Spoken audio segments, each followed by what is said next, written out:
Buenas noches, estimados y estimadas. Bienvenidos sean todos a nuestro ciclo de charlas organizado por la Casa Común y el Centro de Estudios Conciencia y Síntesis, que se llama La Izquierda del Futuro. Este es nuestro primer módulo, que se llama La Izquierda en una nueva época, fractura y transformación social. Toda esta instancia se realiza en torno a las primarias presidenciales, que son este domingo 29 de junio, pero también inspirado en un libro que pudo emitir la Casa Común, que se llama Imaginar el futuro, la izquierda en una nueva época. ¿Ya? ¿No? Entonces nosotros acá tenemos presentes a tres autores del libro. Primero Fernando Atria, que es profesor de Derecho en la Universidad de Chile, comité central del Partido Frente Amplio, ex convencional constituyente y presidente de la Casa Común. Tenemos a Valesca Naranjo, que es antropóloga, secretaria ejecutiva del programa Elige Vivir Sano, ex subsecretaria general de Gobierno y también miembro del directorio de la Casa Común, y Manuel Antonio Garretón, profesor titular del Departamento de Sociología de la Universidad de Chile, Premio Nacional de Humanidades y Ciencias Sociales y colaborador de la Casa Común. También nos acompaña nuestro director de nuestro centro con síntesis, director de estudio e investigación, Diego Lorenzoni, sociólogo y diplomado en estudios internacionales de la Universidad de Chile. ¿Ya? Así que para comenzar, le vamos a dar la palabra a Diego Lorenzoni, que nos va a poder dar un comentario breve del libro, y de ahí pasaremos a los compañeros y la compañera que fueron autores de este documento. Así que adelante, Diego, por favor. Gracias. Se me escucha bien, ¿verdad? ¿Aló, aló? Sí. Sí, genial. Bueno, gracias, Dustin, por la presentación. Quisiera agradecer primero a todos los que se conectaron para estar presentes, a los compañeros de Casa Común por estar aquí participando y a Dustin en particular también por la tarea de coordinar y organizar el encuentro, que sé que no siempre es fácil. Quisiera exponer muy brevemente, porque yo creo que lo interesante es escucharlo a ustedes y también conversar, dos contribuciones a las ideas que Fernando y Manuel plantean en el libro, en particular a lo que se refiere a la idea de ruptura y a los apuntes de la transformación de la sociedad chilena. Yo comparto la idea de que es evidenciable una doble fractura en la sociedad chilena, por un lado política u horizontal, como se ha planteado, entre izquierda y derecha, y por otro lado social o vertical, que sería entre la sociedad y la clase política, o la política pensada como una clase o como un tipo. Y creo también, como señala Fernando, que es la fractura vertical entre lo que sería la clase política y la sociedad la más importante y sobre la cual sería más interesante decir un par de cosas. Yo creo que en principio es paradójico que en democracia, la sociedad pueda estar en desacuerdo con la política. En rigor, la política se nos presenta como la actividad conscientemente organizada de la sociedad para dirigir su propio destino. Entonces, que haya una sociedad por un lado y una clase gobernante sobre la cual se pueda estar en desacuerdo es algo que en principio podría parecer paradójico. Quizá hace más sentido en una monarquía, en una teocracia, donde por definición la actividad del pueblo está separada de las decisiones políticas. Sin embargo, es común que veamos informes que señalan que la gente no cree en política, que tiene una valoración negativa de ella, o que cree que la clase política está completamente deslegitimada. O, en definitiva, se da una situación donde la gente no se ve representada en sus representantes. Yo creo que esto tiene una explicación que requiere de muchísimo desarrollo y que, por motivos de tiempo, solo enunciaré, pero que tiene que ver con la idea de totalidad social y cosificación, que me interesa desarrollar. Desde aquí voy a mayoritariamente leer, aunque la garantía es que, como dije, será muy breve. Hablamos de cosificación cuando una relación entre personas cobra el carácter de una coseidad. Por eso puede verse como reificación también, literalmente hacer cosas, adquiriendo una objetividad que esconde su naturaleza esencial como relación humana. Es decir, la actividad humana, en este caso política, se vuelve algo externo e independiente de lo que ella misma en esencia es. Yo creo que la raíz fundamental de este fenómeno, que como digo solo enunciaré, puede encontrarse en la estructura de la relación mercantil. Cuando se universaliza la forma mercancía, ocurre que la propia actividad del ser humano se convierte en una mercancía. Es decir, la actividad de hombres y mujeres se les objetiva a ellos mismos. Se convierte en una cosa que se vende y que le domina mediante leyes ajenas. El mundo del mercado, regido por esta lógica, aparece entonces como un mundo de cosas con leyes propias, rígidas e independientes de los seres humanos, que aunque creadas por ellos, se presentan con una necesidad externa e incontrolable. Es esta estructura de la cosificación la que se extiende más allá del ámbito económico y afecta no solo a la política, sino que también al derecho y a la administración.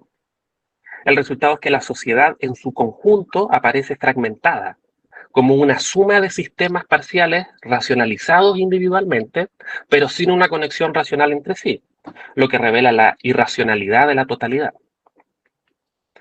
Yo creo que el problema de todo esto es que es el propio pensamiento que se sigue de esta realidad cosificada el que resulta también fragmentado. Entonces nos encontramos con la sorpresa después de que Chile, pese a ser un país que ha crecido enormemente en las últimas décadas, pese a que es un país donde podríamos decir es más deseable la vida, por lo menos en relación con sus vecinos, eso no se traduce en un mayor bienestar o felicidad. Se ha podido mostrar cómo las generaciones actuales, pese al auge económico, no encuentran mayor plenitud y sienten menor realización en sus vidas que las generaciones pasadas. La movilidad social, el desmantelamiento del apoyo estatal, incluso el horizonte cultural que las capas medias tienen como referencia hoy en día. La precariedad laboral y salarial, el endeudamiento duro, las tasas de interés, la crisis de vivienda, la forma en la que ha golpeado la crisis general a las familias, que ha sido un tema central en la campaña del compañero Winter.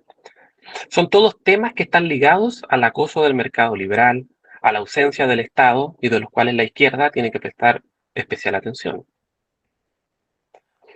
Si uno hace el ejercicio de estudiar a las grandes personalidades históricas, a las figuras políticas que forjaron el carácter revolucionario del siglo XX, no los nombraré ahora, pero si uno hace el ejercicio de ver qué temas fueron los que estudiaron, de qué tratan sus primeros escritos, verán siempre que trata de estudios sobre la estructura socioclasista de la sociedad.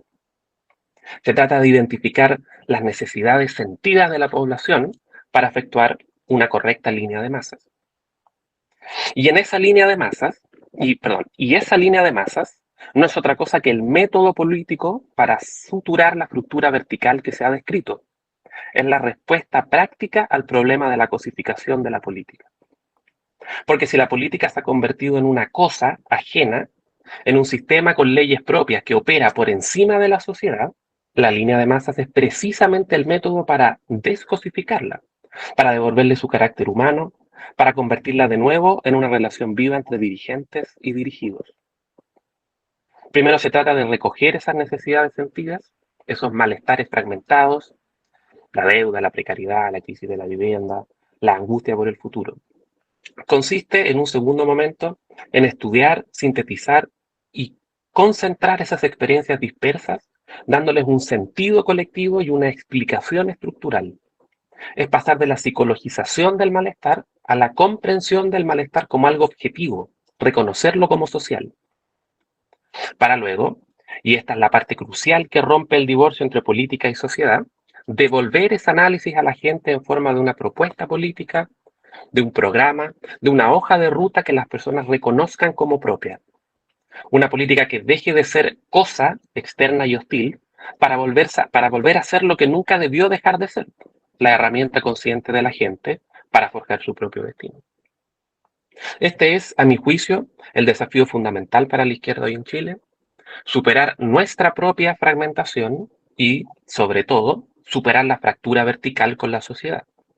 No a través del marketing o de eslóganes vacíos que no hacen más que reproducir la lógica cosificada, sino a través de un trabajo paciente y orgánico de inserción, escucha y construcción conjunta.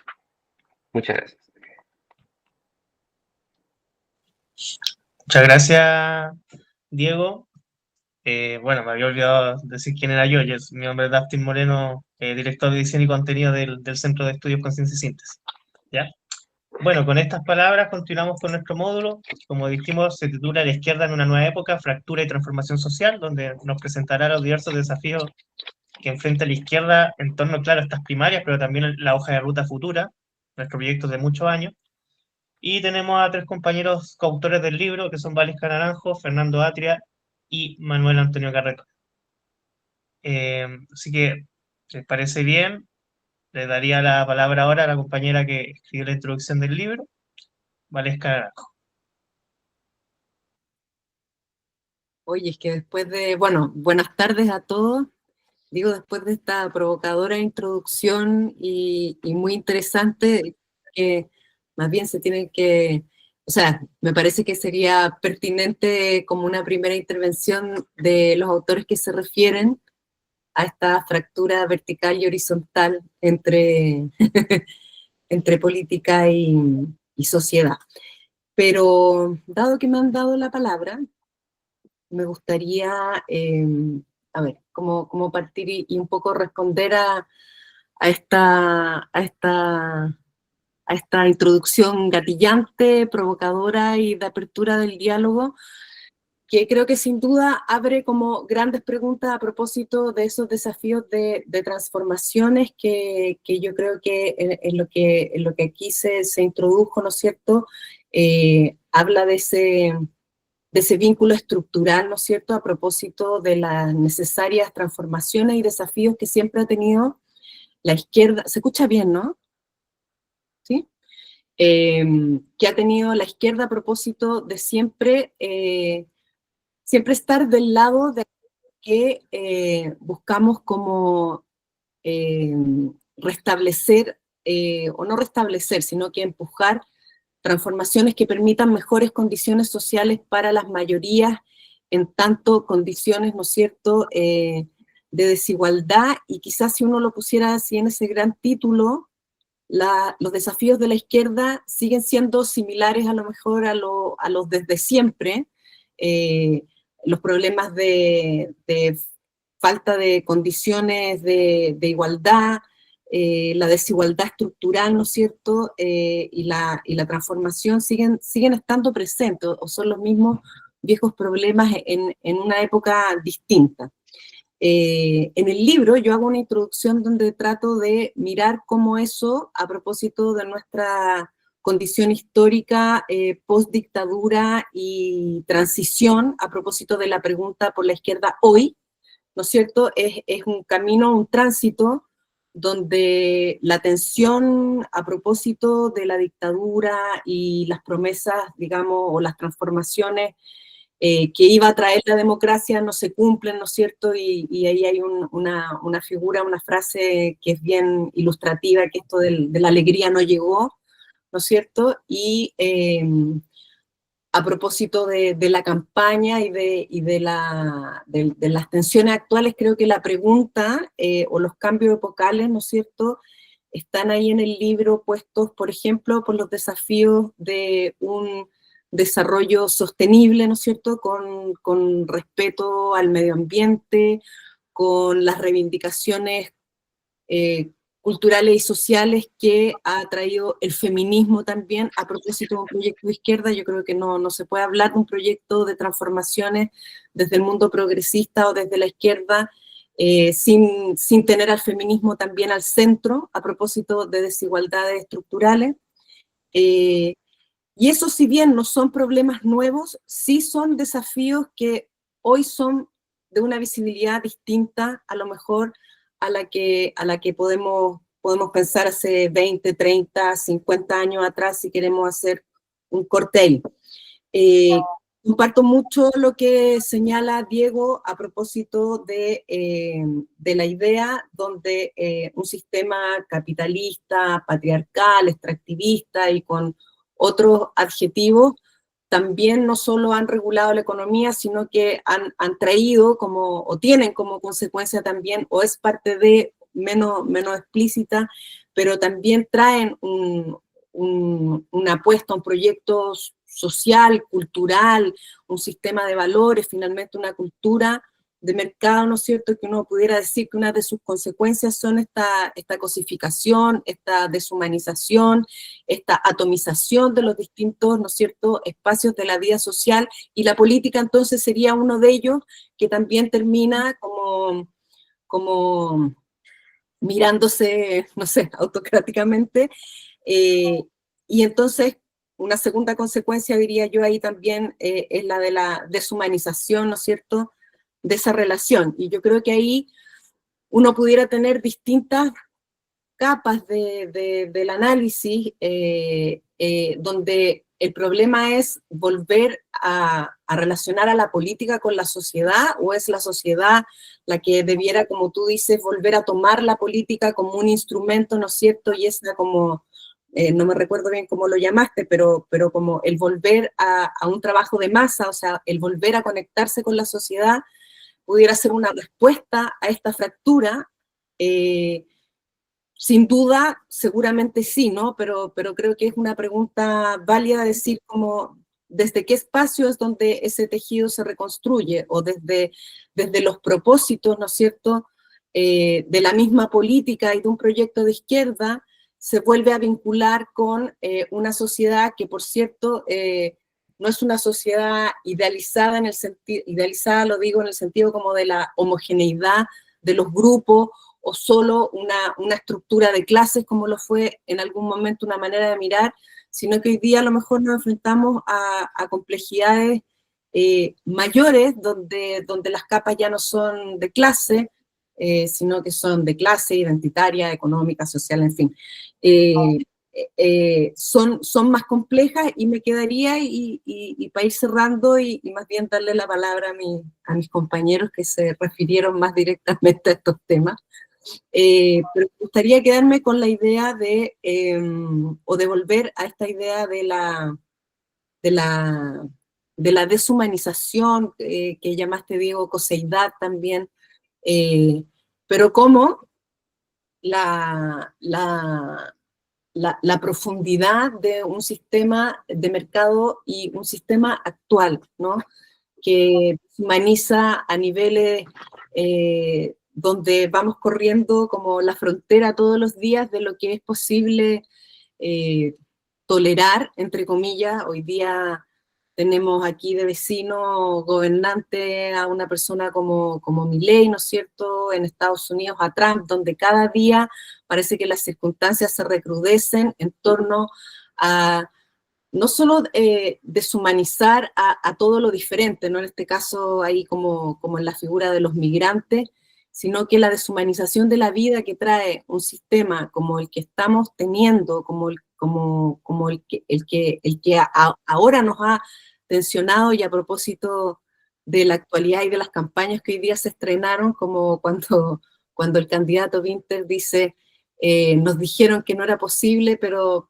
seguimos creyendo que es posible. Bueno, creo que ese mundo de que es posible, desde los propósitos, desde los anhelos que el mundo de la izquierda ha empujado a propósito de tener una sociedad más justa para las mayorías, más inclusiva, hoy día necesariamente más sostenible y más igualitaria desde el punto de vista de derechos para la diversidad de las personas, más allá de sus identidades. Creo que es parte de los importantes y centrales desafíos que tenemos que volver a dibujar.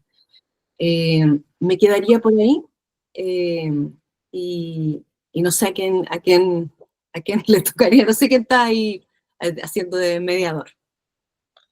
Muchas gracias, compañera Valesca. Vamos a darle la palabra al primero que me aparece acá, que es el compañero Fernando Atria, ¿ya?, para que podamos continuar con esta instancia.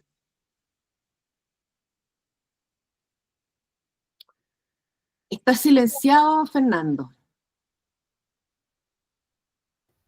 Ahora sí. Muchas gracias, Dustin. Es un gusto estar aquí participando en esta ocasión con el Centro de Estudios Conciencia y Síntesis. Gracias también a la Fundación La Casa Común por la organización de esto. También, por cierto, es un agrado estar compartiendo esta conversación con ustedes y con mis copanelistas, Valesca y Manuel Antonio. Pensando en estimular una conversación posterior, voy a tratar de ser relativamente breve, y asumo que Manuel Antonio va a hablar de una sociedad doblemente fracturada o estallada, como dice él. Y entonces parte de lo que yo digo descansa en anticipación respecto de lo que yo asumo que él va a decir. Espero no equivocarme.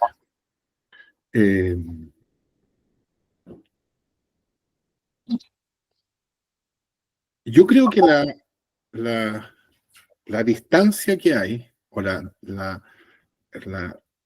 fractura vertical entre, yo diría, entre la sociedad y la política institucional, claro, que también puede ser caracterizada como clase política, etc., tiene consecuencias extraordinariamente problemáticas. Yo creo que eso es lo que significa, o lo que implica, es una progresiva deslegitimación de las formas institucionales, de la institucionalidad política. Y esa deslegitimación, creo yo, en parte, o sea, es una especie como de círculo vicioso, ¿no? Porque esa deslegitimación produce una política institucional crecientemente dificultada para actuar, y esa dificultad para la actuación hace que la posibilidad de la sociedad, como decía Diego, de apropiarse de la política, de volver a hacer la suya, se ve cada vez más lejana. Yo creo que la idea de que las personas estamos, por así decirlo, a merced de lo que ocurra, de los eventos, del poder económico, de que no tenemos control sobre nuestro destino colectivo, yo creo que esa idea es lo que está, o es una de las cosas que está en el fondo de todo esto. Y yo creo que, claro, uno podría preguntarse por qué existe esa sensación o esa experiencia de desempoderamiento. Yo creo que en parte eso quiere decir que eso se explica por lo que yo llamaría el capitalismo en su fase neoliberal, que es una fase en que el capital adquiere un poder suficiente para desentenderse, para desvincularse de la política local. Y por eso el problema, este no es un problema únicamente chileno, se expresa con ciertas características agudas en Chile, pero es un problema que la verdad es global. Por lo tanto, la explicación del problema, en buena medida, tiene que ser global también. Y yo creo que lo que es global es el desarrollo de un poder económico, el poder del capital, que es tan extraordinariamente grande que las democracias son inermes frente a él. Y no solo son inermes democracias como la chilena, son inermes democracias como la norteamericana, democracias como la británica, democracias, etc. Por eso es una cuestión global. Y eso, claro, desde el punto de vista, o para pensar la izquierda en este contexto, bueno, es un problema especialmente agudo, porque yo creo que la izquierda descansa en la idea de que mediante la política es posible adquirir el control, o al menos cierto control, sobre nuestro destino colectivo. Entonces que nuestro destino colectivo hasta cierto punto está en nuestras manos. Por cierto, la derecha cree lo contrario, cree que mientras menos en nuestras manos esté el destino colectivo, mientras más autonomizado esté, mientras menos política haya y más mercado, mejor. Entonces, esto no es un problema que, por así decirlo, afecte a todos los actores o posicionamientos políticos por igual. Esto es un problema específico, específicamente problemático, o especialmente problemático, para la izquierda. Y por eso yo creo que hoy día, desde el punto de vista de pensar la izquierda, yo creo que uno tendría que identificar algunas cuestiones críticas. La primera cuestión es, creo que el destino de la izquierda hoy está totalmente vinculado, indisolublemente vinculado a la democracia. O sea, yo creo que esto es una unidad que hoy día es indisoluble. No, yo no lo diría esto por razones morales, o no solo por razones morales, así como que la democracia es más justa que una forma no democrática, etc. Yo diría, la experiencia nos ha enseñado que la interrupción del proceso democrático nunca ha terminado, nunca lo hemos visto terminar en el avance de las ideas de izquierda. Al final, al contrario, la izquierda está pagando un costo muy alto precisamente por procesos de izquierda que por prescindir de la idea democrática bueno, supongo que será descrito de distintas maneras. Yo diría, se descarrilaron en algún momento. Entonces, la primera cuestión es, la izquierda está indisolublemente vinculada al fortalecimiento y la subsistencia de la democracia, que es lo que está en problemas. Por esto que decíamos de la existencia de estos poderes económicos que son muchísimo más fuertes que ella. Entonces, la democracia está en problemas, la izquierda está indisolublemente vinculada a la democracia, la izquierda está en problemas. Pero tiene una consecuencia política bien importante, esta indisoluble vinculación entre la izquierda y la democracia. Y es, no hay proyecto político transformador que no sea un proyecto mayoritario. Es decir, es condición de la posibilidad real de un proyecto transformador que sea mayoritario. Y eso quiere decir, por supuesto quiere decir que esas mayorías es necesario construirlas. Y entonces lo que decía Diego, de vincularse a la sociedad y buscar construir esas mayorías, eso, desde luego, eso vale suyo. Pero también quiere decir que la dimensión en la cual ese proyecto político transformador puede avanzar es la dimensión en la cual, en cada momento, por así decirlo, es la dimensión en la cual en ese momento sea posible construir una mayoría de ese proyecto. Y esto es bien importante para las primarias, ¿no? Porque parte de lo que yo creo que estamos viendo en las primarias es, bueno, yo creo que hay una dimensión de las primarias en que son un intento de afirmación de una coalición política transformadora. Y es una coalición que tiene que entenderse lo más amplia posible. Y claro, eso lo hemos visto recientemente, ¿no? Eso no es una cuestión que sea universalmente compartida. En parte porque el surgimiento del Frente Amplio, yo diría con el surgimiento de cualquier grupo político nuevo, dejó muchas heridas, evidentemente.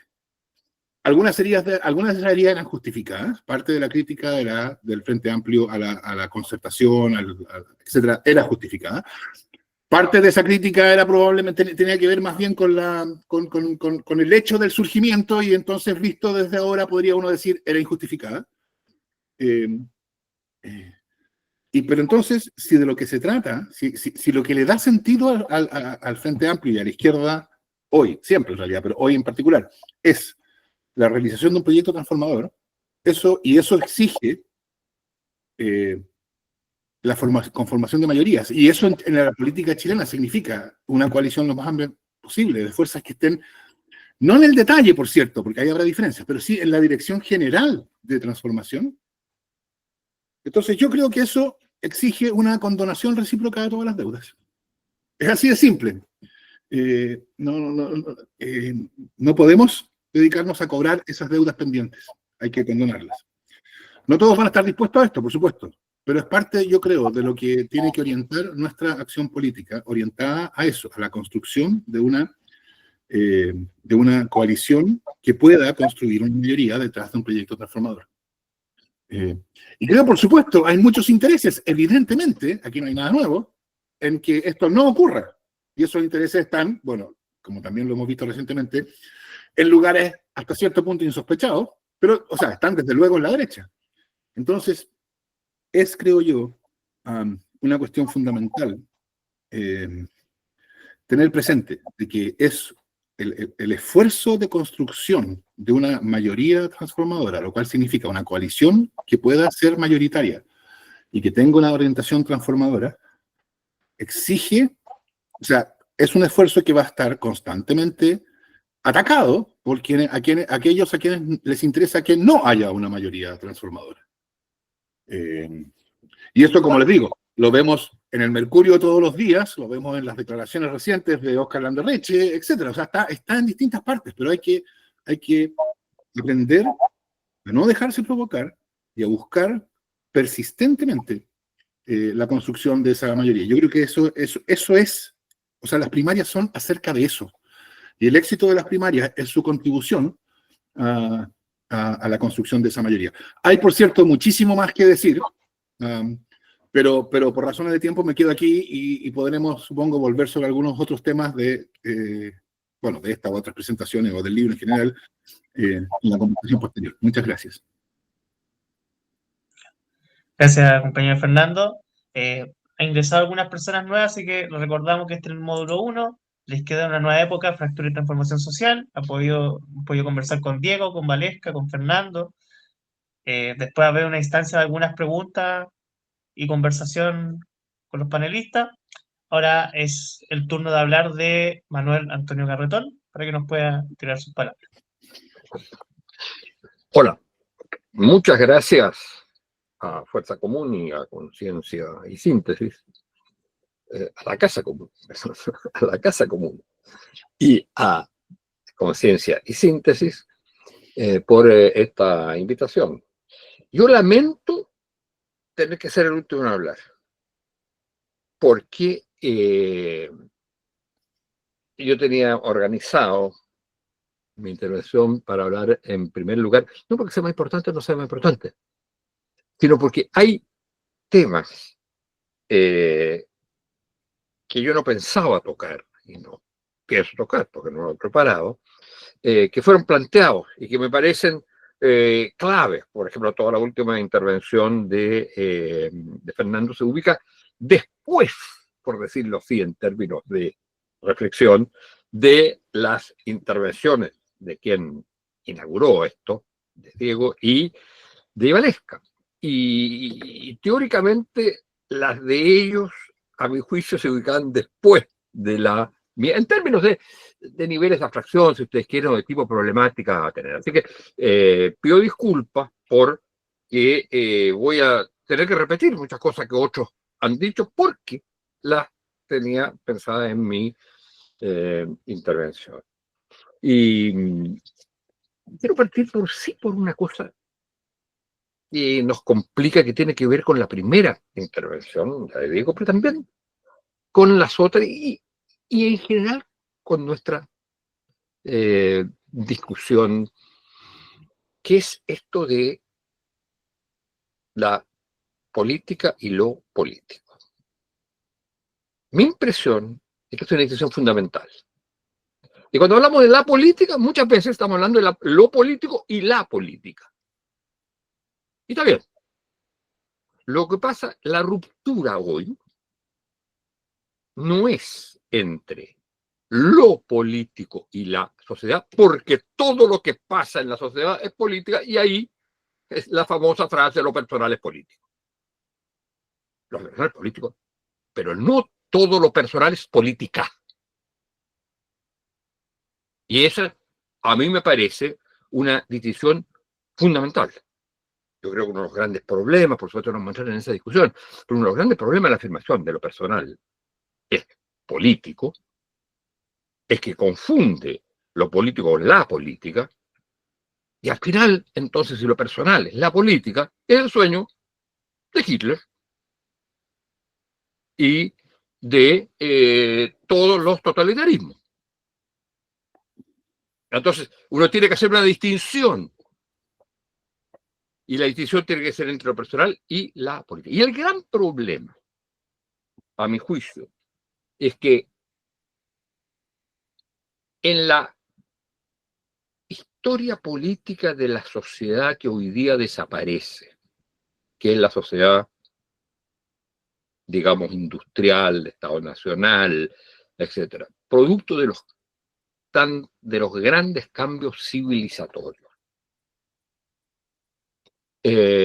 Lo que se ha producido es una separación de lo político con la política. Entonces la gente se sigue identificando con lo político, pero que en la medida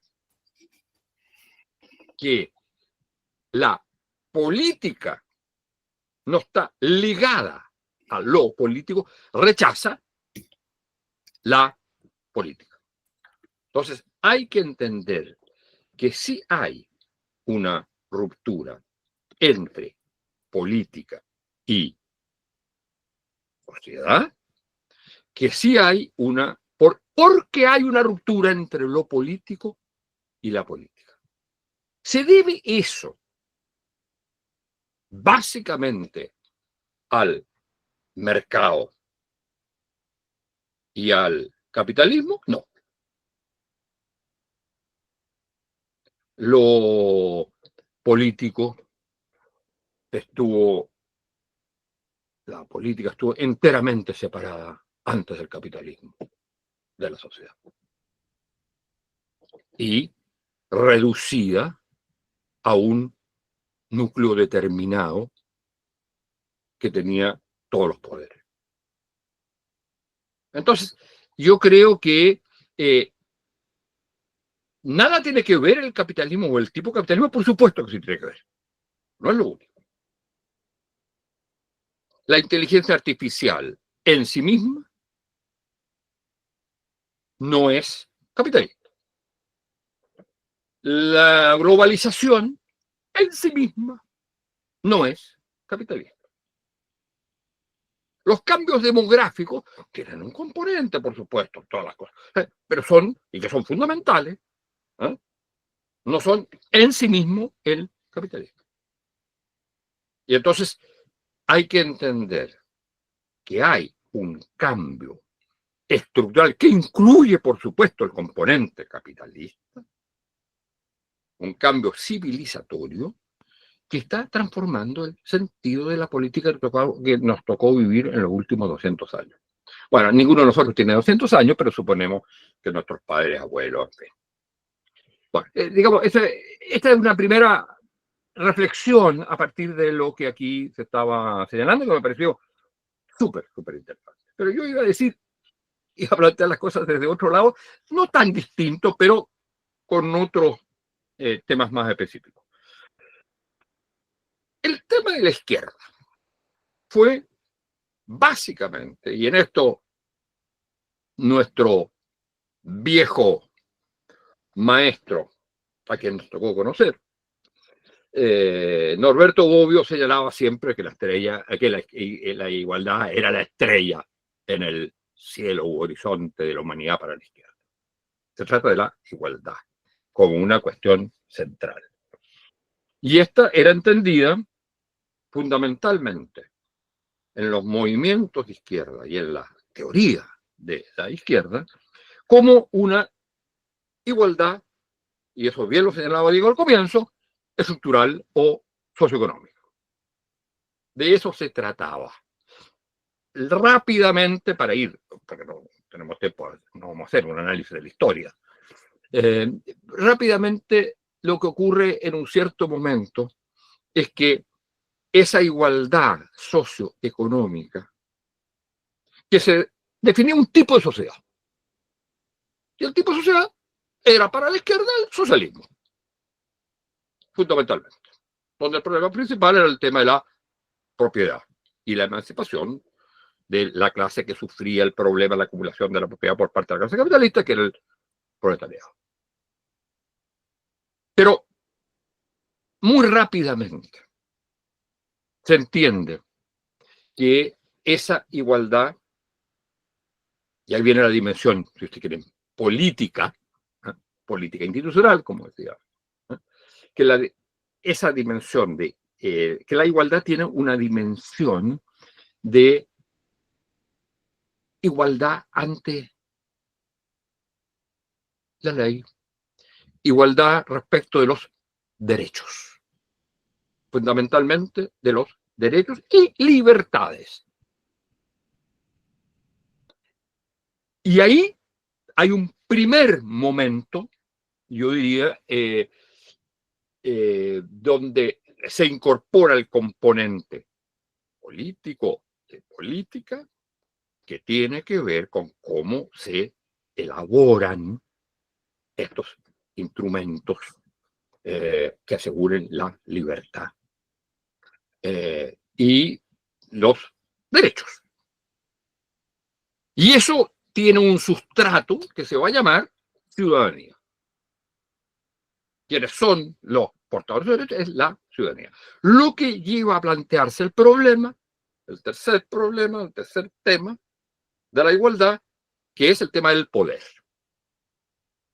Y el tema del poder es el que, junto con el anterior, digamos, en fin, es el que se resume en el concepto la igualdad en democracia. Digamos, obviamente no hay la democracia por sí misma no asegura igualdad. Pero uno dice, todos esos componentes son, a mi juicio, claves. Entonces la pregunta es, bueno, ¿cuál es la estructura de una sociedad que permite que se realice esta igualdad? Entonces va a ser necesariamente con formulaciones distintas, porque frente a esto hay proyectos distintos, pero es la idea de socialismo y democracia como componente fundamental. Ahora, yo creo que aquí se produce, y por supuesto las tensiones entre eso, entonces una democracia puramente formal porque solo asegura los derechos, pero no, y digamos el aspecto político del poder, pero no asegura la base del poder que es la estructura socioeconómica. Bueno, todo eso lleva, digamos, es la gran discusión dentro de la izquierda, pero en su visión, si ustedes quieren, más completa, es la socialdemocracia, con el componente que no resuelve el tema de la, básicamente, de la estructura socioeconómica. Plantea igualdad, pero no plantea superación del capitalismo. Ese es, yo diría rápidamente, esa es la gran cuestión de la izquierda hasta un cierto momento.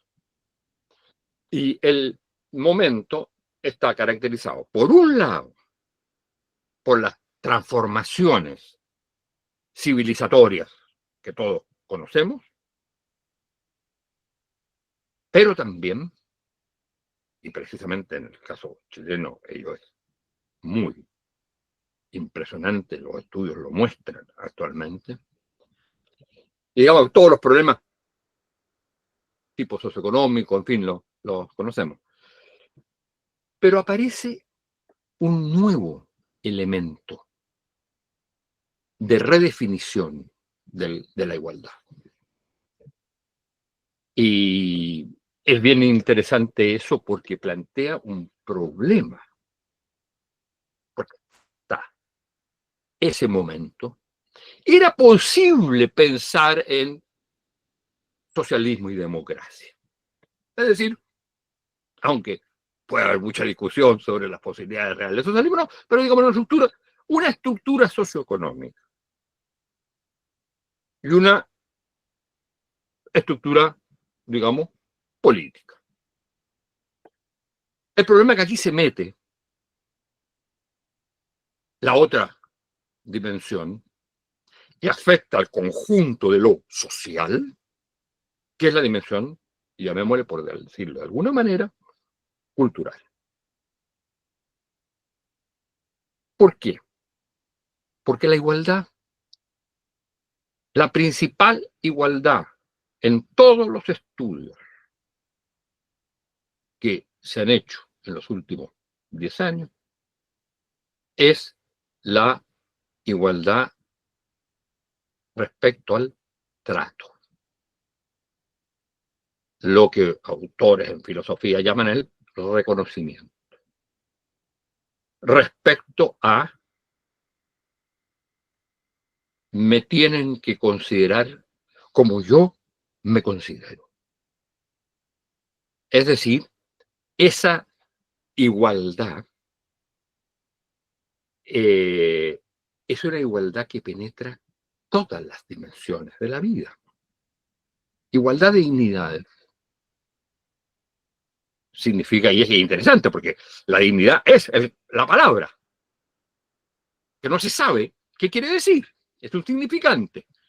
¿Cuál es el significado? Cada uno le da el significado que quiere, porque le afecta a su propia dignidad. Pero el estallido es eso. Y en las encuestas, en los estudios cualitativos, en todo eso aparece como una cuestión fundamental, central. Y entonces, la pregunta es, y yo decía que penetra todos los aspectos, por supuesto, una sociedad como la que vivimos, por ejemplo, Santiago. La configuración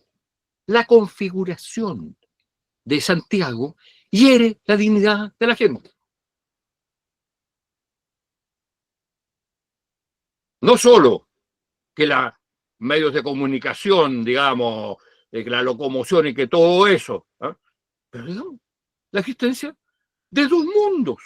No sé quiénes se conocen bien el barrio alto de Barnechea para allá, pero es otro mundo, es otro país, y ese es un punto central, es otro país que tiene su propia política, su propia economía, su propia cultura.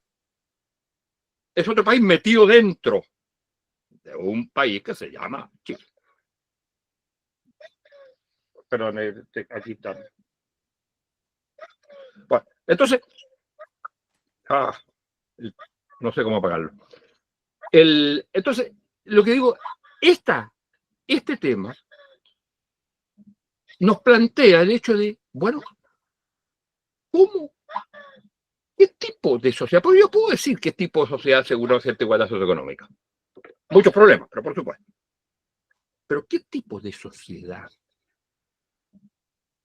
¿Qué estructura de la sociedad genera igualdades que aparecen en el horizonte de la gente como la más importante?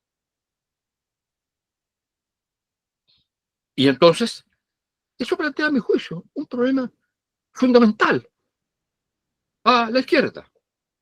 Porque cuestiona nuestra visión y lo que hemos defendido todos siempre, y yo lo sigo defendiendo, pero cuestiona la idea de un proyecto de transformación. Porque un proyecto de transformación supone un horizonte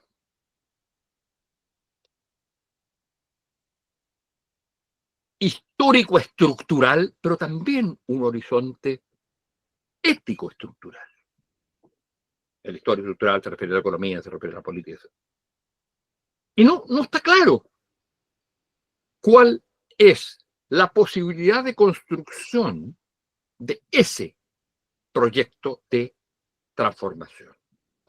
Porque, y aquí estamos en dos aspectos que son fundamentales. Uno, mi impresión es que, y esto lo recojo de críticas que se me han hecho al planteamiento, no a este incorpora las críticas, sino al planteamiento de la idea de que el país necesita un proyecto de transformación. Como primera vez en la historia de Chile no tenemos un proyecto de transformación. Entonces me decía uno de los...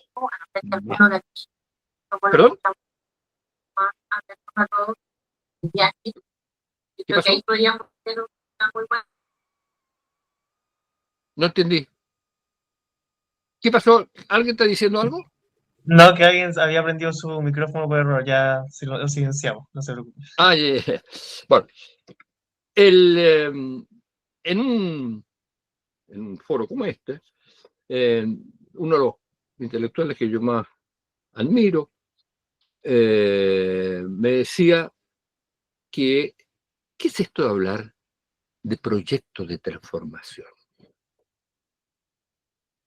Empiezas a pensarlo y a conversarlo a las 9 de la mañana de un día y la sociedad del día siguiente ya está transformada, antes que tú puedas haberte puesto de acuerdo en nada. Entonces, lo que va a ocurrir es que en vez de pensar en proyectos de transformación, y aquí ha habido un cambio cultural que yo creo que es muy clave, lo que se va a pensar fundamentalmente es cómo resuelvo los problemas. Y los distintos actores se van a juntar o discutir en términos de los problemas. Es decir, el peso, y no estoy haciendo una crítica negativa, digo, pero el peso que tienen las temáticas de las políticas públicas por sobre la idea de un proyecto social. Eso no ocurría antes. Incluso las políticas públicas se transforman en el proyecto. Por ejemplo, expropiar todas los grandes monopolios o hacer la reforma agraria. Hoy día,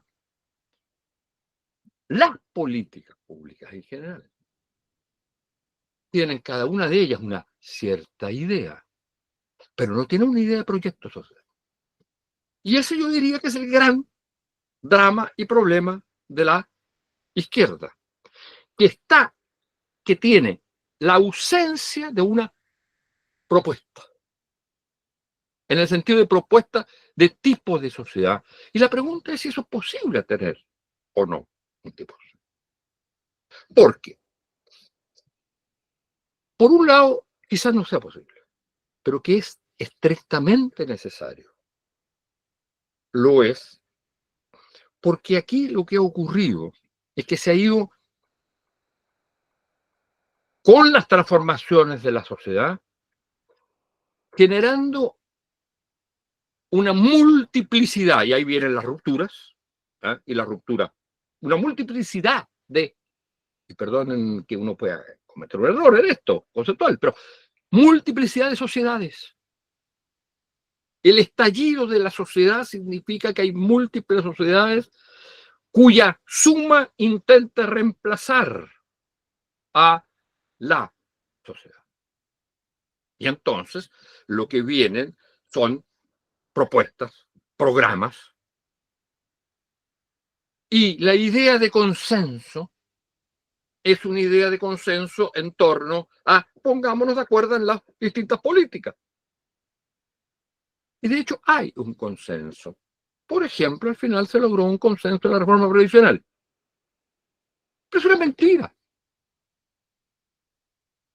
Ahí no hubo consenso sobre el tipo de sociedad.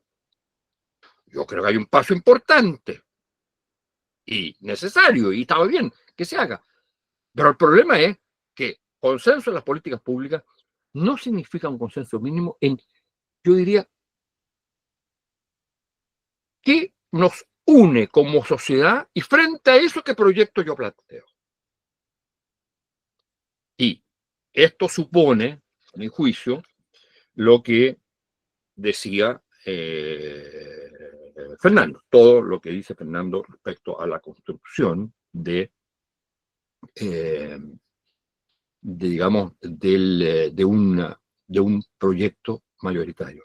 Pero ese proyecto mayoritario es imposible si no se tiene un horizonte. ¿Qué tipo de sociedad es la que se construye? Y respecto finalmente a la ruptura, yo creo que hay 3 rupturas cuando se habla entre lo político o la política y la sociedad. Una es entre las élites y la gente, lo que significa básicamente rechazo de los partidos políticos, uso instrumental de ellos. Una segunda, entre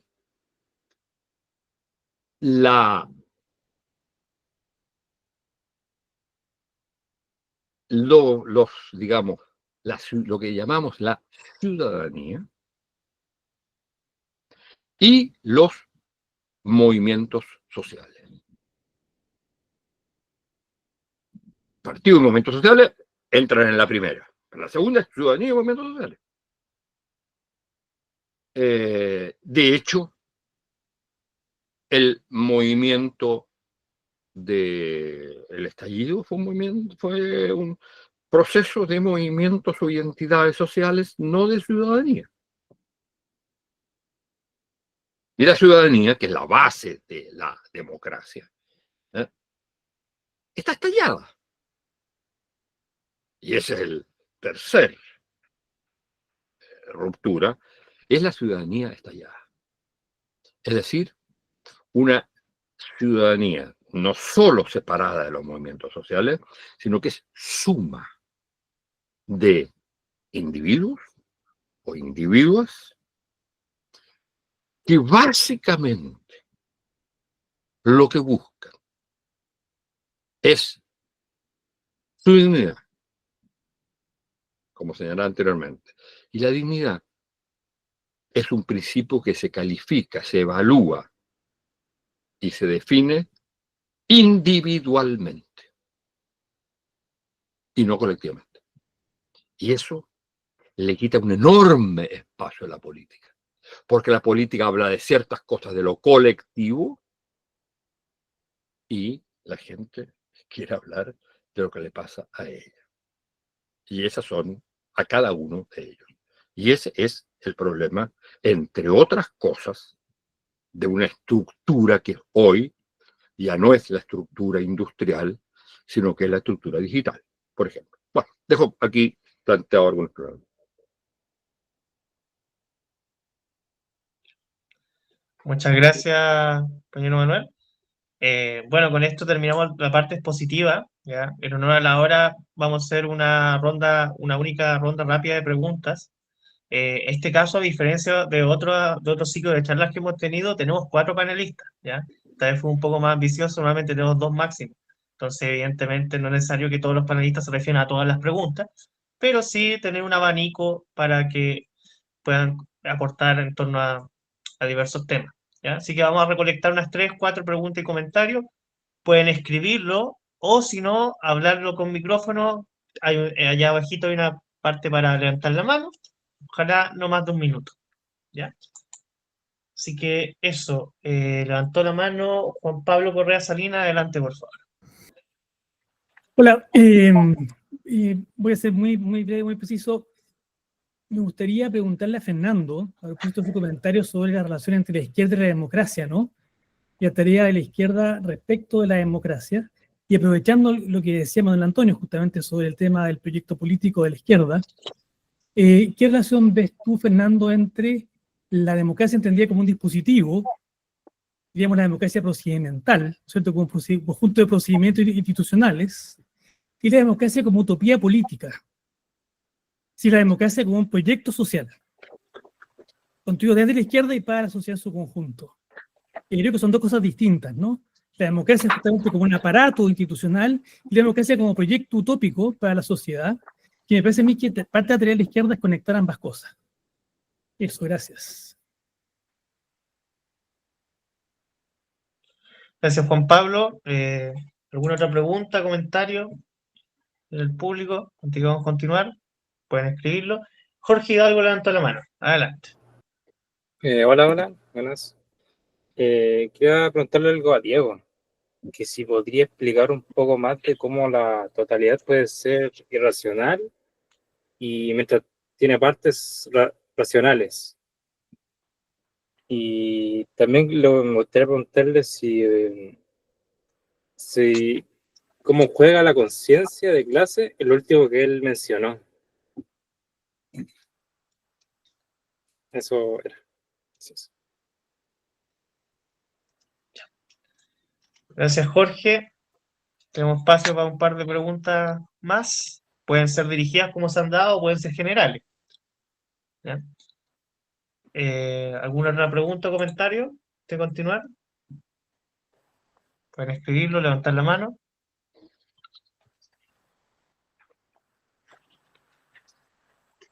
Creo que no hay más. Vamos a dar un minutito más si es que la quieren formular. Si no, continuamos con las que tenemos.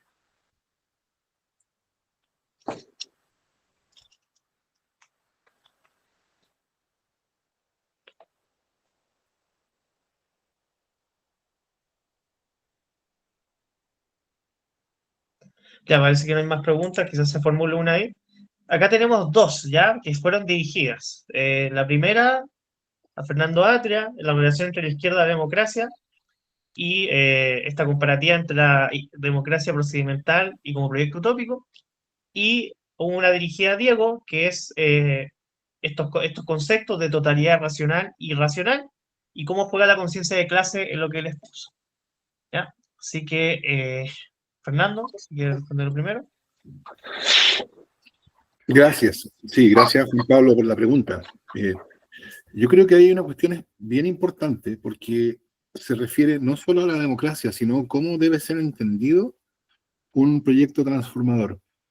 Porque yo creo que hay una tradición en la izquierda que se manifiesta en la oposición entre socialismo y socialdemocracia, ¿no? En que socialdemocracia en esa oposición era entre la tradición socialista una mala palabra. Y era una mala palabra porque la socialdemocracia, bueno, como lo que decía Manuel Antonio, ¿no? Con la idea era, la socialdemocracia busca solucionar el problema de la igualdad, pero no busca transformar, no tiene un horizonte de superación del capitalismo. Yo creo que eso en nuestra época hay que pensarlo distinto. Y hay que pensar distinto en el sentido de que la oposición entre socialismo y socialdemocracia, la oposición entre pensar el socialismo como un punto de llegada alternativo versus, entonces que supone hacer algo radicalmente distinto, versus hacer, digamos, buscar transformaciones que no impliquen hacer ahora algo inmediato, totalmente distinto. Esa oposición que puede haber tenido sentido, yo no estoy tratando de hacer una gran teoría aquí, yo creo que hoy día no tiene sentido. O sea, hoy día hay que pensar la construcción, la superación del capitalismo como o sea, yo pensaría hoy día, pensándolo localizadamente en Chile, hoy día, claro, la prensa habla de socialdemocracia para designar al socialismo democrático, a la concertación de los años 90, etc. Pero, en rigor, la socialdemocracia eran derechos sociales universales. O sea, esa fue la gran construcción de la socialdemocracia europea. El estado de bienestar, etc. Un estado de bienestar, derechos sociales, la garantía de derechos sociales universales hoy en Chile, yo diría, en nuestras condiciones, es un paso considerable, de gigante, en la dirección de la superación del capitalismo. Claro, no es un paso que implique la superación del capitalismo, podría ser, pero va en una dirección que nos deja en una posición en que entonces miraremos para adelante y diremos, bueno, ¿y cuál es el próximo paso?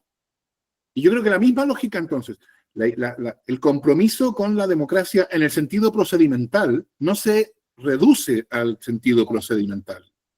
El compromiso con la democracia en el sentido procedimental incluye también la idea de que la democracia, como decía Manuel Antonio, es la realización de los derechos. Y entonces los derechos sociales universales, por supuesto que son realización de la democracia. Y entonces, en algún sentido, lo que queremos es, bueno, una democracia plenamente realizada. Uno podría decir, eso es el socialismo. Y eso, el camino hacia eso es un camino que, bueno, la verdad que no sabemos muy bien cómo sería. Como decía alguien, una frase provocadora, hoy día es más difícil imaginarse el fin del capitalismo que el fin del mundo.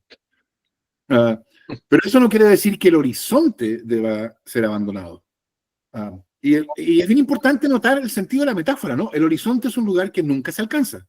O sea, a medida que uno se acerca, se aleja. Pero el horizonte le da sentido a lo que hacemos. Y yo creo que esa dimensión, que entonces disuelve, creo yo, la necesaria oposición, sin perjuicio de la posible contingente oposición, dado los significados que le asigna Mercurio, pero disuelve la necesaria oposición entre socialismo y socialdemocracia.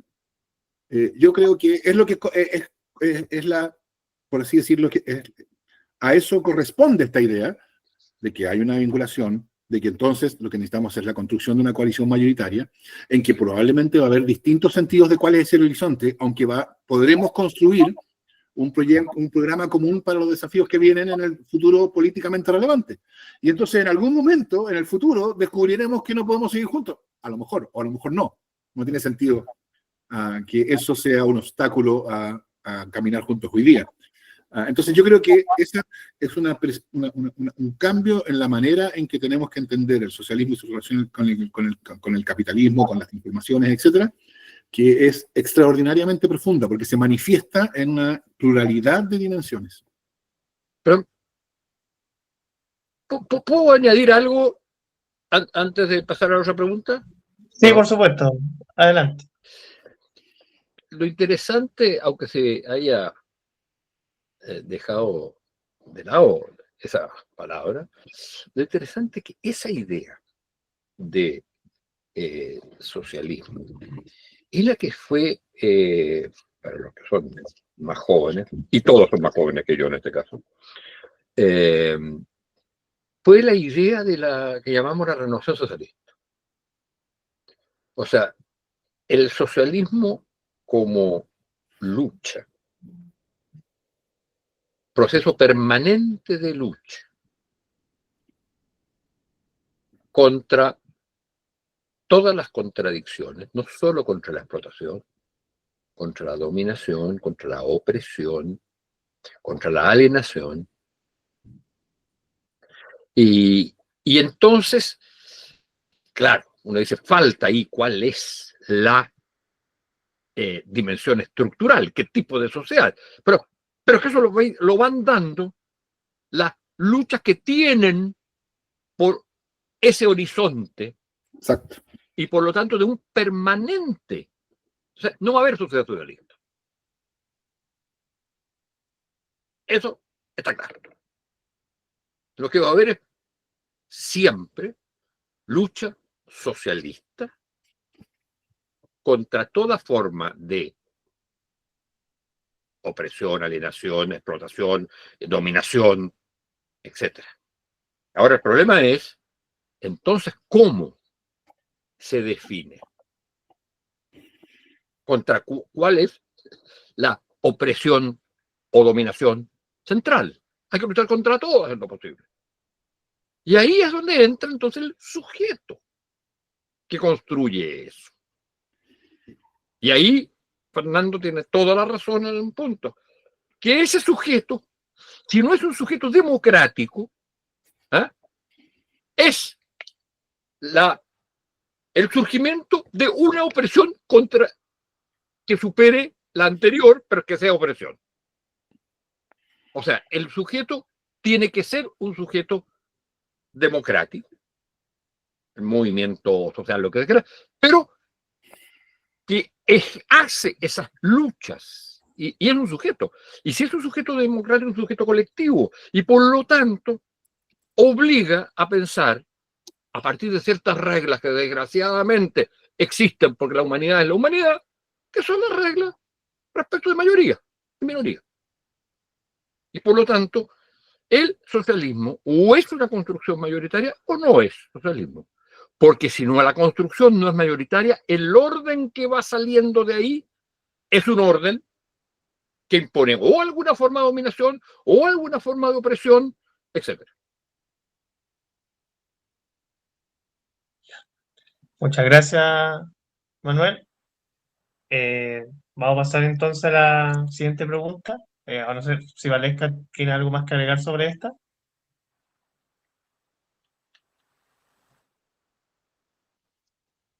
Estaba leyendo la pregunta del chat. Son tantos temas, pero me gustaría como solo ¿Dónde está el chat? el chat está Ya, en está una bien, parte no que te preocupes, no te preocupes. Pero igual después la leeremos en voz alta, no se preocupe. ya, vale. Sí, que creo que o sea, muy interesante como todas ninguna me genera una clausura, sino que más bien todas me abren más ventanitas. Pero respecto de lo último que decía Manuel Antonio a propósito de la dimensión cultural y el reconocimiento y la necesidad, ¿no es cierto?, de esta necesidad de ser considerado, pero como yo me considero, y a propósito entonces de esta misma pregunta, ¿no?, que tiene que ver con el avance de las derechas y yo agregaría ahí cómo las derechas han conectado con un cierto sentido común que parece que las izquierdas o hubiesen abandonado o no supieran interpretar o conectar, ¿no? Sin embargo, respecto de la pregunta del reconocimiento, no hay ningún otro espacio desde la política o desde lo político, me encantaría que pudiéramos profundizar en otro momento en esa distinción, es el progresismo o es el mundo de la izquierda. Si es que de reconocimiento hablamos de identidades y de diversidad también. Y a propósito de lo mismo, entonces, es por eso que las institucionalidades de la democracia, o de la democracia como hoy día la conocemos, o en la que hoy día está tensionada, no son capaces de dar cuenta de esas identidades o de ese necesario demanda de reconocimiento. Y por lo tanto, entonces, en esa ineficacia se disuelve la necesidad de esas instituciones, y por lo tanto, efectivamente, ya no necesito a la política para ir a demandar mi reconocimiento. ¿No fue eso acaso lo que ocurrió también en el estallido, no? Por lo tanto, entonces, se me abre, ¿no es cierto?, la pregunta en ese proyecto de la política versus lo político, o donde la política se vuelve como autorreferida o desprovista de lo político, porque lo político, quizás más que nunca, entonces ya no necesita de la mediación de estas instituciones, incluso de las instituciones democráticas, de los partidos, etcétera, y la democracia también está desafiada en ese sentido, porque el reconocimiento, las identidades y finalmente las demandas que tenemos, no como un sujeto colectivo, sino que como sujetos y, no sé, sujetas, diría alguien más feminista que yo seguramente, pero donde también en ese reconocimiento, y por eso vuelvo a la necesidad de que no se puede hablar de igualdad sin hablar de, o pasar por el lado, digamos, de las demandas que instala también el feminismo, donde ya no son necesarias esas mediaciones. Entonces, un proyecto desde la política para restituir eso político que hoy día las sujetas y sujetos, ciudadanas y ciudadanos, pueden poner al centro sin la necesidad de la mediación de esas instituciones. Y creo que ahí hay una coexistencia de ejercicio de lo político y tensiones hacia la política que no solo no están resueltas, sino que creo, nada, quiero quedarme como con esa gran pregunta a propósito del reconocimiento de los sujetos, la diversidad y esa necesaria rehumanización, a lo mejor, que está ahí como dando vuelta, como eje conector, a lo mejor entre la política, lo político, las diversidades y unos proyectos que algunas categorías parece que ya no son actuales, pero sin embargo igual lo son. Solo se me abren preguntas y más bien lo que quiero dejar ahí puesto en la mesa es la relación de sujetos e igualdades, donde también esté el sujeto político que pone el feminismo al centro, que creo que no está tan visible en esta discusión, pero que sí lo ha estado a propósito de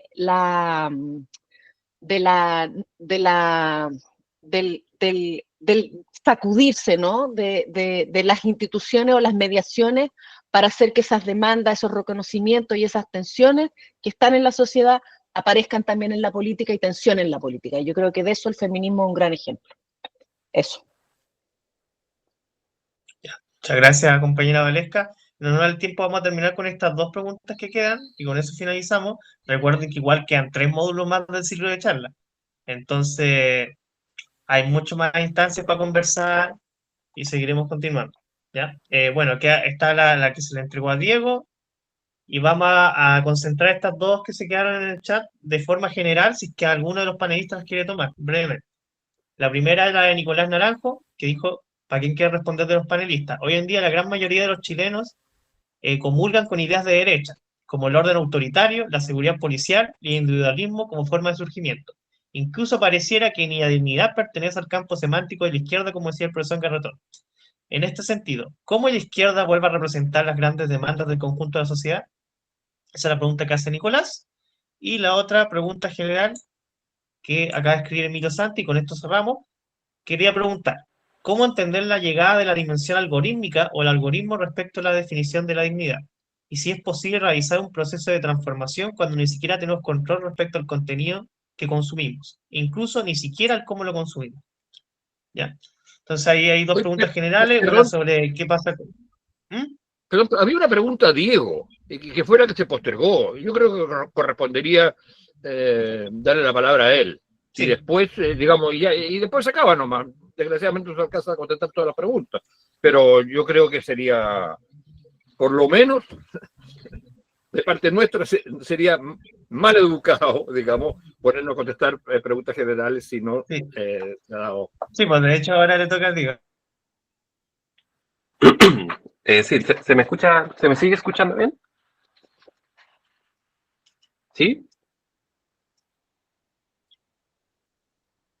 ¿Aló, aló?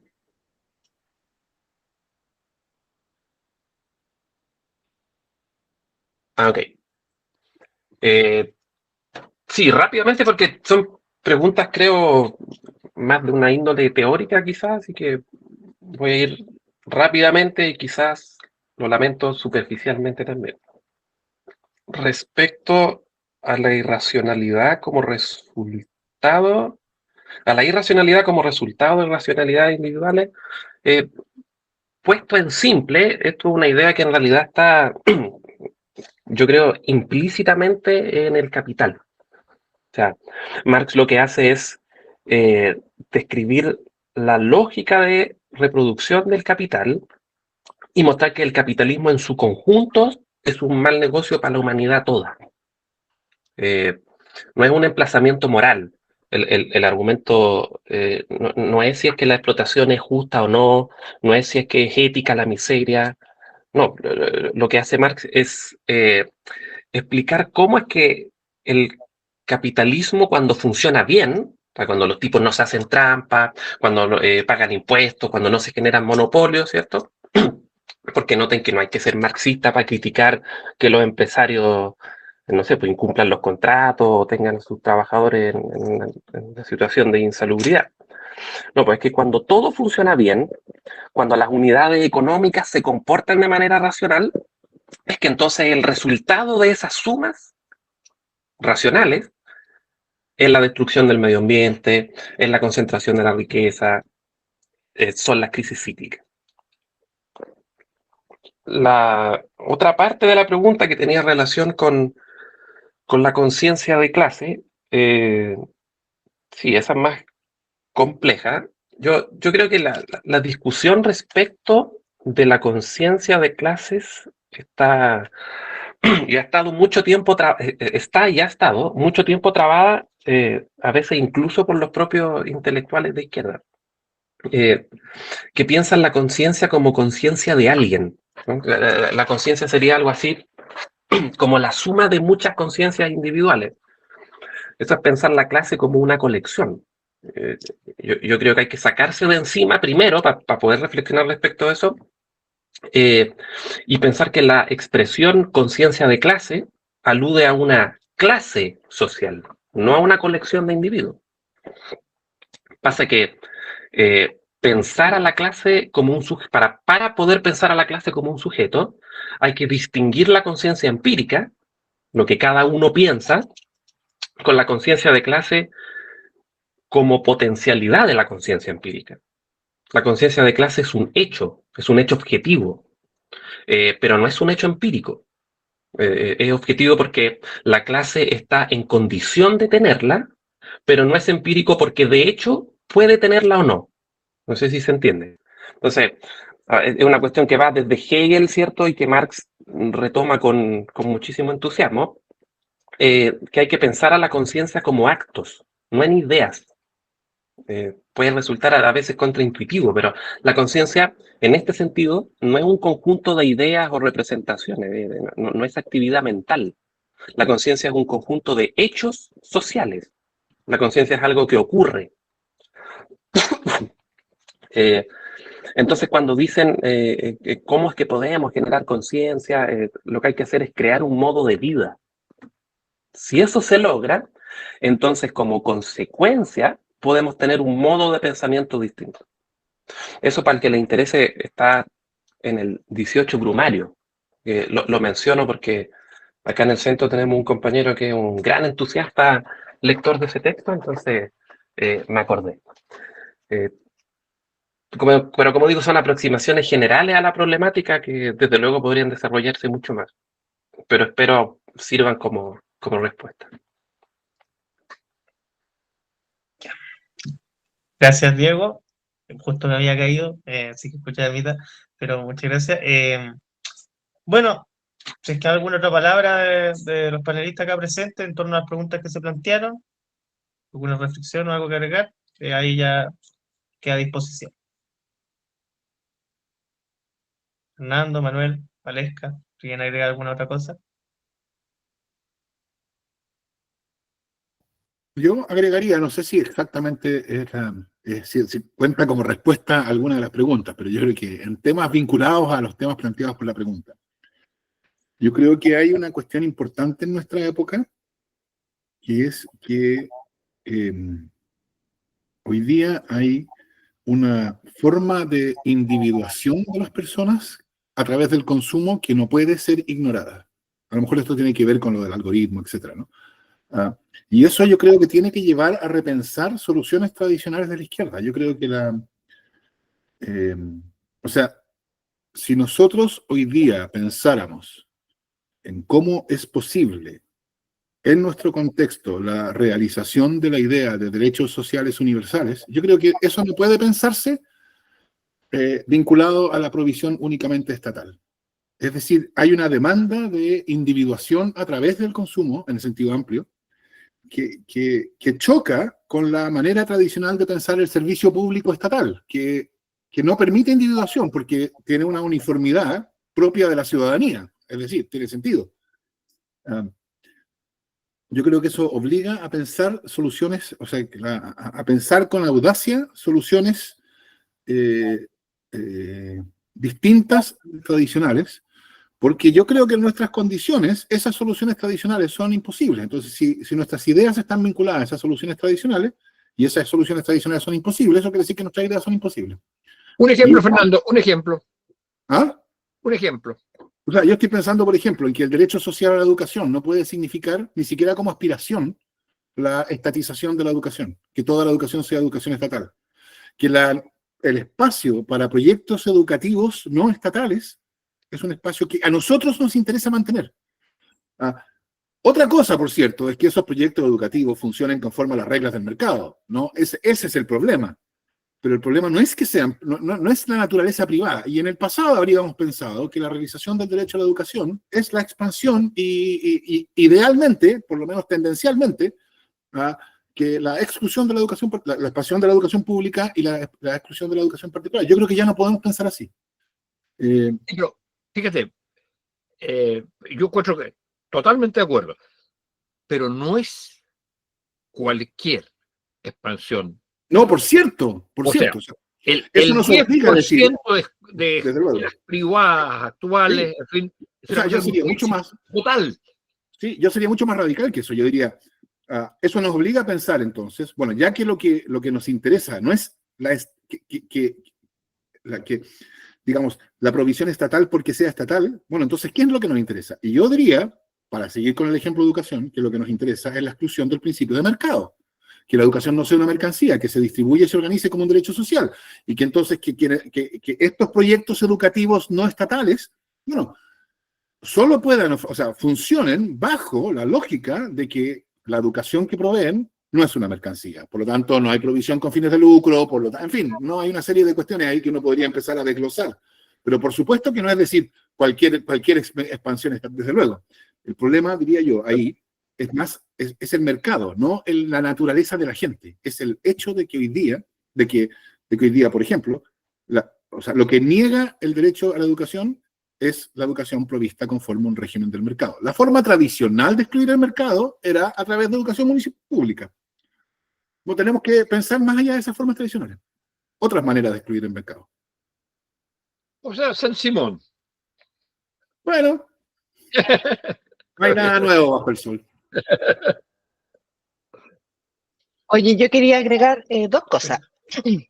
La primera, un agradecimiento que nos faltó, que es que el libro, parezco publicista, pero aquí lo voy a mostrar porque justo lo tengo, fue gracias al aporte de la Fundación Heinrich Böll, así que también le agradecemos a la Böll por hacer posible el proyecto, el libro, la publicación y todas las conversaciones que ha gatillado. Y lo segundo, a propósito del ejemplo de la educación y de los proyectos de la izquierda, ¿no? Porque el proyecto de transformación, creo que estamos en un momento donde también hay un momento de resistencia, y creo que la educación es un súper buen ejemplo a propósito de los mínimos civilizatorios conquistados, a propósito de las demandas que han estado o que se han defendido desde lo que es la izquierda, la historia, el ideario, que viene desde ese lugar en el que nosotros nos sentimos parte. Y digo resistencia a propósito de que, por ejemplo, la educación y la reforma educacional en Chile ha estado y sigue estando en permanente, comillas, peligro a propósito de lo avanzado, en el sentido justamente de lo que señala Fernando. Y creo que hay, como de eso, hay miles de ejemplos.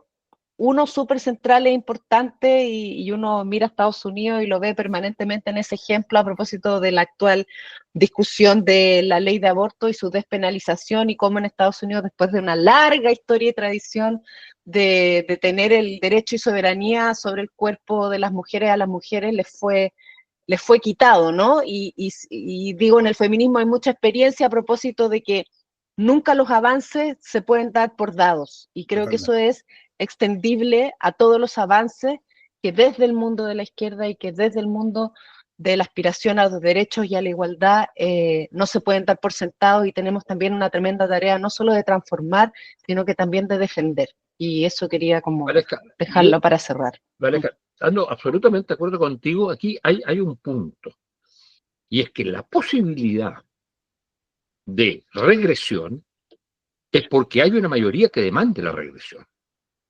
No es solo la maldad intrínseca de un Trump y de los Ku Klux Klan y de las derechas radicales, es que también hay un proceso.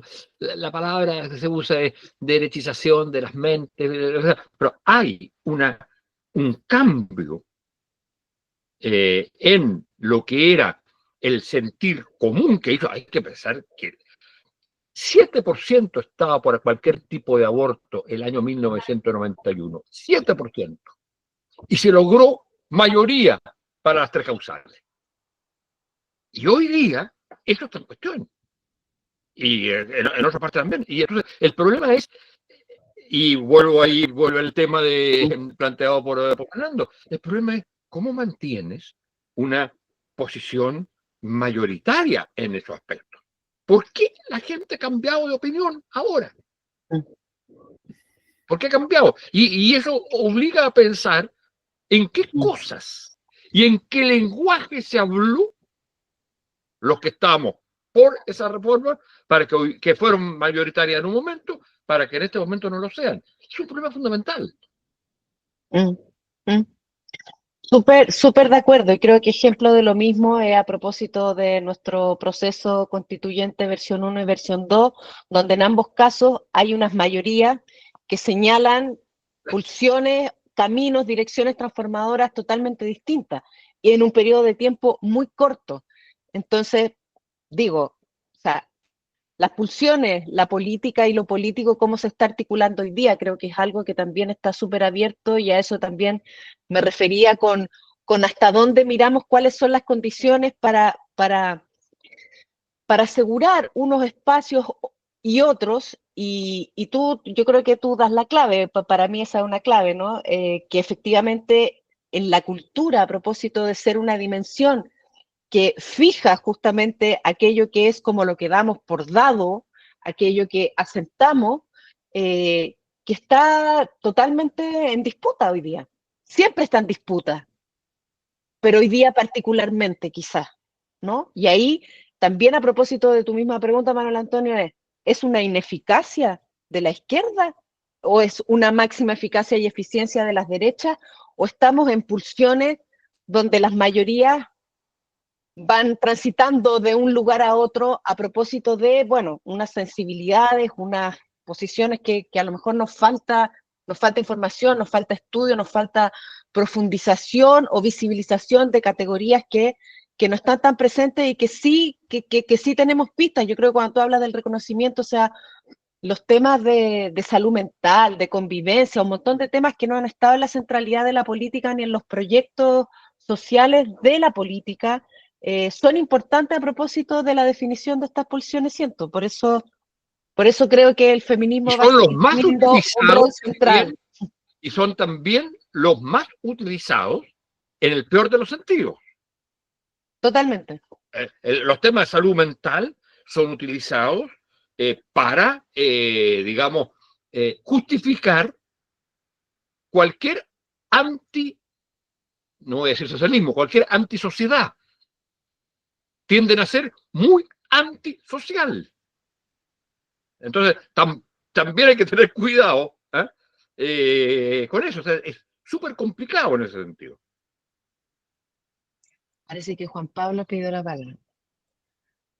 Ya, brevemente, compañero, antes que eso. Bueno, muchas gracias. Miren, yo supongo que puede quedar para una próxima vez, pero me gustaría igual mencionar a propósito que están planteando ahora los panelistas en la conversación, que tiene que ver con lo que podríamos llamar como las formas, incluso las máquinas de producción de subjetividad. O sea, parte del debate cultural, lo que Valesca conoce con el debate cultural, es también, ¿no es cierto?, la discusión respecto a cómo se produce subjetividad. Y creo que eso también es una pregunta clave para la izquierda. Es decir, cuando Manuel Antonio mencionaba la explotación, la alienación, la dominación, son todas máquinas de producción de subjetividad también. O sea, de repente la izquierda funciona todavía con una idea un poquito ingenua respecto a que las conciencias individuales, las subjetividades individuales funcionan con una cierta pureza, ¿no es cierto? Y van a elegir un proyecto racional que la izquierda les plantea por medios tradicionales a través de una cierta institucionalidad política. Y la verdad es que hay muchas otras máquinas de producción de subjetividad que de alguna manera están afectando también, ¿no es cierto?, el devenir de la propia democracia. Entonces creo que ahí hay un tema para conversarlo, que tiene que ver también con la estrategia política y con el sentido de los partidos, ¿no?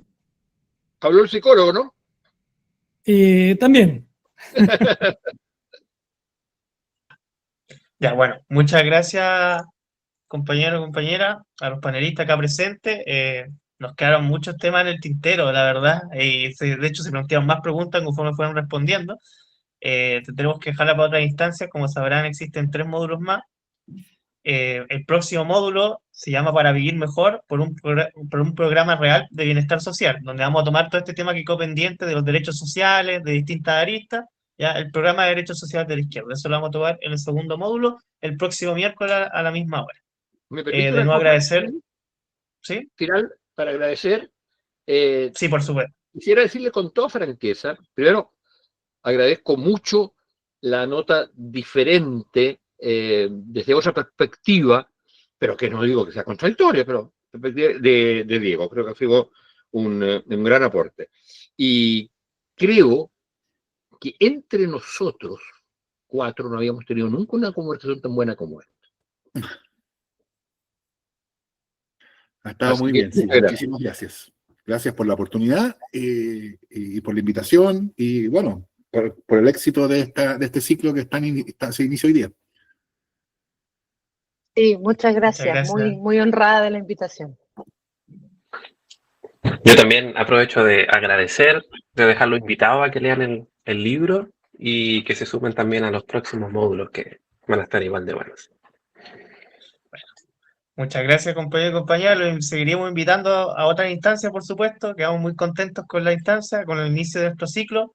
Que tengan una muy buena noche y un gran abrazo. Nos vemos.